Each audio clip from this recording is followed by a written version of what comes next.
السلام عليكم ورحمة الله وبركاته. حلقة جديدة في الكورة مع المصري. طبعا احنا واخدين يومين اجازة من كأس العالم. المباريات دور الثمانية ان شاء الله هتبتدي من بكرة بمباراتي البرازيل وكرواتيا وهولندا والارجنتين. ومباراة هولندا والارجنتين دي يا جماعة تبقى مباراة نارية زي مباراة فرنسا وانجلترا. في مباراتين بجد الواحد متشوق ان هو يشوفهم. المباراتين دول بالذات يعني البرازيل وكرواتيا احنا عارفين يعني معروفة بتاعت مين.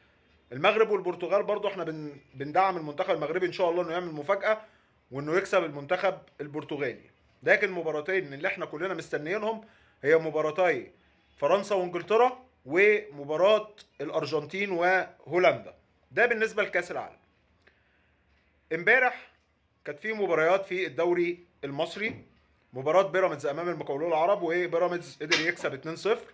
ومباراة النادي الاهلي مع غزل المحلة والنادي الاهلي كسب 2-0. ومباراة الزمالك وطلائع الجيش ونادي الزمالك قدر يكسب 4-0.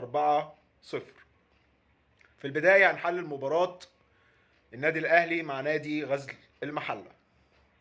بابا فاسيليو اللي انا عملت له حلقة قبل كده واتكلمت قلت ان هو عايز يقبض بالدولار وقدر يضغط فعلا على نادي غزل المحلة وخلى إدارة نادي غزل المحلة تنفذ طلباته وقبضوه بالدولار.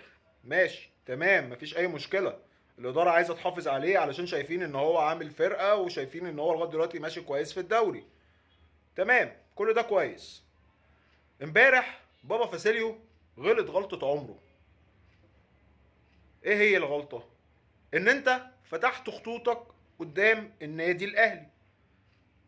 أي فرقة هتفتح خطوط قدام الاهلي وهتلعب ضغط متقدم النتيجة معروفة. النتيجة معروفة وده احنا شفناه امبارح. اول نص ساعة 2-0 للنادي الاهلي خلاص. الجول الاولاني بيرسي تاو من اسيست ولا اروع من علي معلول.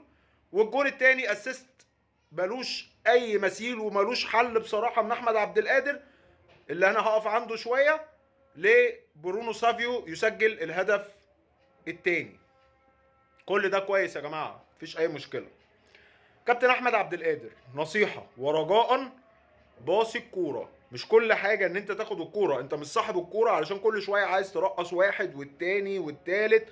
في كام فرصه امبارح احمد عبد القادر لو كان لعب بسرعه كان الاهلي يقدر يكسب 4 أو 5 مستريح. يا ريت يا كابتن احمد. انت لعيب كويس جدا محدش يختلف عن مهاراتك. انت لعيب ممتاز كمهاريا لكن وظف مهارتك من اجل النادي او لمصلحه النادي. فشفنا امبارح بابا فاسيليو غلطه عمره اللي عملها.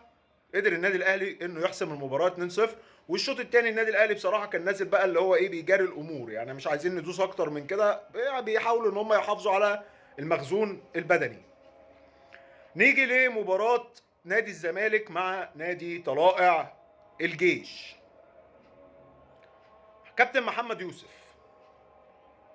شبيه الكابتن علاء عبد العال.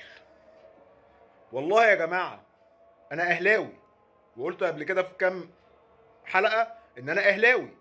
انا امبارح شجعت نادي الزمالك من اللي انا شفته من نادي طلائع الجيش. في فرق كده يا جماعه بجد في الدوري عندنا بيكرهوا الواحد في الكوره. هي مش فرقه رخمه. ما هو في فرقه اللي هي الرخمه في الكوره اللي هي ايه في تنظيم مثلا بيلعبوا بخطه توازن بيعرفوا يدافعوا مثلا وبيعرفوا يهاجموا. لا احنا عندنا فرق بتكره الواحد في الكوره اللي هو ايه يلا يا ولاد ابو سويلم احنا واقفين كلنا في خط ال 18 التسعه لعيبه واقفين ولا ال10 لعيبه ومش هتعدي وفاولات وعمالين يعترضوا على الحكم. كل لمسه بيعترضوا على الحكم كل مش عارف ايه. ما بتلعبوش كوره. انتوا ما بتلعبوش كوره. نادي زي طلائع الجيش نادي الداخليه نادي حرس الحدود نادي فاركو الاربعه دول واظن اكيد حضراتكم متفقين معايا. والله لو ينفع ينزلوا 5 فرق درجه تانية اتمنى ان الاربعه دول من ال5 ينزلوا. ايه ده؟ كابتن محمد يوسف فضل يدافع يدافع يدافع لحد ما دخل في الجول الاولاني. نزل الشوط الثاني شال 3. خلاص شكرا. اتمنى يا جماعه ان تكون الحلقه عجبت حضراتكم وما تنسوش الدعم والاشتراك عشان يوصل لكم كل جديد. والسلام عليكم ورحمه الله وبركاته.